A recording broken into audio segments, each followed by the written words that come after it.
Occupying themselves over half-term, 4-year-old Paige, along with sisters Lily and Liv. Come on then, girls. Mum Lucy says money has been tight. COVID's been really bad for everybody and people have been struggling. Ms Norbury lives on this estate in Derby and she's been relying on a delivery of free food, not from the government, but from this local pub owner.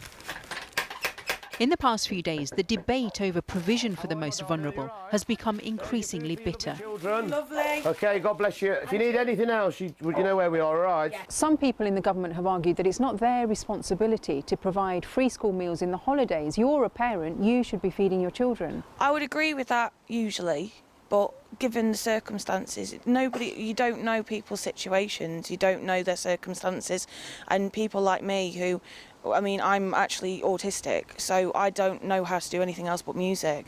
And if you can't do something that you provide for your children for, they should be helping us. You know, don't judge people. You don't know what they're going through. You don't know what they've been through. And this is what Ms Norbury has been through. She usually works full-time as a singer in pubs and clubs, but her gigs were all cancelled during lockdown. The government has insisted it won't change its mind on extending free school meal vouchers in England over this half-term. And so, hundreds of cafes and restaurant owners have stepped in.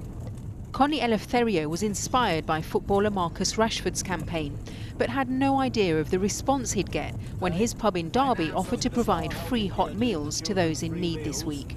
And I was expecting probably 10, 20 a day, 30. I thought I'd set the limit of 50 meals a day. It's gone crazy. 77 I'm doing today. Some parents have got disabilities.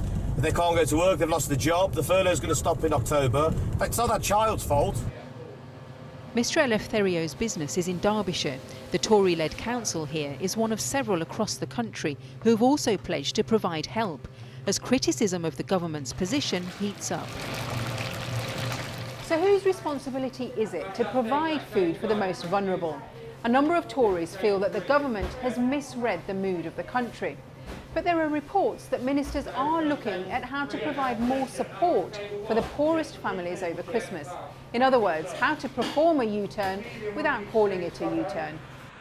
Some Tory backbenchers who represent former Red Wall seats with high levels of deprivation have been putting pressure on the government to act after receiving thousands of complaints from constituents. Stuart Anderson, one of the 322 MPs who voted against Labour's motion on free school meals, said he and his family have received death threats, and his colleague Gary Sambrook tweeted this picture of derogatory graffiti.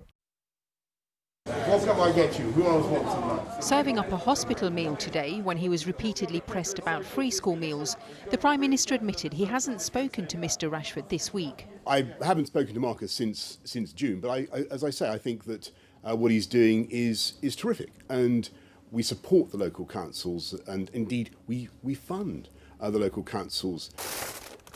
Although the Prime Minister said local councils had been provided with £63 million for the most vulnerable, this money was allocated back in June, and many councils say that money has already been spent. How are you? You right? Good, thank you. Good. I've got you a couple of meals for your children. The government says it doesn't want to see children go hungry this Christmas, in a debate that the Children's Commissioner has compared to something out of the pages of a Charles Dickens novel. Darshna Soni, Channel 4 News, Derbyshire. So let's now talk to the Conservative MP Pauline Latham. She's supporting the government's decision not to extend free school meals during the holidays. Pauline Latham, do you accept that this issue has been damaging to the government? Yes, I mean, nobody could say it's been perfect, has it? And it has made people very angry. And I understand that. None of us want to see children go hungry. And it wasn't something that we intended to do when we voted against the Labour motion that was put last week. But what did you intend to do? Well, if you look at what the government have given, they've given £63 million to councils. Certainly in Derbyshire and Derby City, they're working very hard to make sure nobody goes hungry. They are spending money on food clubs, through food banks, through something called Foundation Derbyshire, which is a charity in Derbyshire, and they are putting the money very close to the people, much more effectively, in my view, than a government can do, because they know where the problems are. They know where the problem families are who really do need their help. But forgive me, There are that hunger 63 million pounds you mentioned was given to councils 12 weeks ago and was said to last 12 weeks. Well, that's 12 weeks up then. Well, there's this half term now, and Derbyshire and Derby are spending a lot of money because there's also other funds. I mean, DEFRA put that money in. There are other funds that are going into the councils, and they are actually spending it on helping those families who are struggling. And of course, there are families struggling.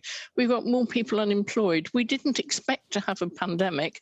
We've got one, and we're doing the best we can through the councils. And they, in my view, are best able to target the families who need their help on a day-to-day basis, because they know who they are. They've got people working with those families all the time.